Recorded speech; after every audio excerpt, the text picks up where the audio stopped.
Hey, did you know that in a recent Korean livestream for Tower of Adventures, it was revealed that on April 30th, Strawberry Daifuku Cookie is coming to global servers. And along with her is coming a whole slew of new updates as well.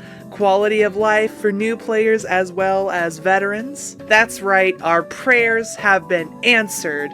Before now, she was a Japanese server exclusive cookie, and since she is coming to global, everyone is rejoicing, and she is coming home! We're not sure how her name is going to be localized. Some people think it's going to stay Strawberry Daifuku, it might be like Strawberry Mochi, Strawberry Rice Cake, we don't know. We'll just have to wait and see on that. During the live stream, they did acknowledge that there are many roles that are not filled by Epic Cookies as of yet, and there is consideration of changing her stats or her role to accommodate those needs. Although it's pretty unlikely, I think it would be really cool if she was repurposed as an Epic Fire Tagger. If you've seen any of the gameplay videos floating around, I personally think that if her damage was reduced, her abilities themselves would be really good for a tagger. Unfortunately, it does look like her story will still be Japanese exclusive, however, we're still getting the cookie, and I can't complain with that. It seems like the reason that she was exclusive for longer than she was is because of some kind of contract between businesses. I'm not entirely sure how that works. Now, along with Strawberry Daifuku, we also got a whole bunch of other quality of life updates, both for new users and long-time players. One of which that they talked about is the exploration system will allow us to find soulstones of cookies that we own. They mentioned that you could only get one soulstone a day, and I'm not sure if there are any other requirements. All of this is still very up in the air. But regardless, a way to get soul stones and to level up our cookies outside of the gacha is always welcome, love to see it. In addition to soul stones, this exploration mode will allow us to find other resources as well. I'm really hoping that entails some gems and rainbow cubes. The team does seem very aware that there are both new players coming into the game as well as veteran players, and that they're doing everything they can to accommodate for both. I don't know if you noticed this, but to be honest, the rewards that you get for leveling up are nothing fancy. It seems like they actually get worse the more that you level up, and by the time you get past level 100, it's like, why am I even excited to level up again?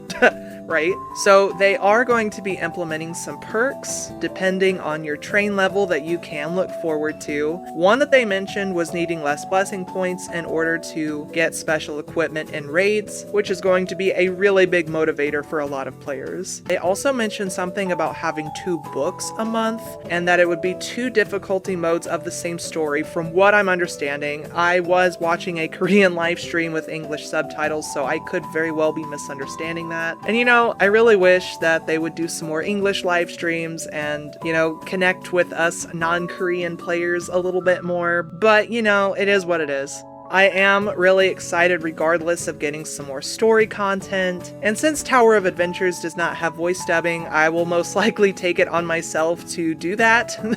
Because I do really enjoy voice acting, and I also feel like it's a bit of a community service, so you know, win-win. And if you don't want to miss those, then do me a favor and hit that funny little subscribe button and the funny little bell so that you get notified when those come out. During the live stream, there was also talk of some little events coming and going, one of which that they mentioned was an event where your 5th raid chest of the day would also be a rainbow chest. With the new reworked system, which is a lot better by the way, our 1st and 3rd chests are guaranteed to be rainbow, and I absolutely would not complain if our 5th one was as well. I am the kind of player that does all 5 of my raids every day regardless, but for a lot of players this will be the extra bit of motivation that they need to use up all of their daily tickets, and we love to see it. The last thing that I want to mention, especially with the 1-year anniversary update coming out, the dev team are really orienting themselves to building us a better story and focusing on side stories and narratives, which I am really excited for, especially after what we saw that they cooked for the Greenbell update. And in light of Oven Smash's release, they also mentioned that Tower of Adventures is going to be more casual focused rather than competitive focused,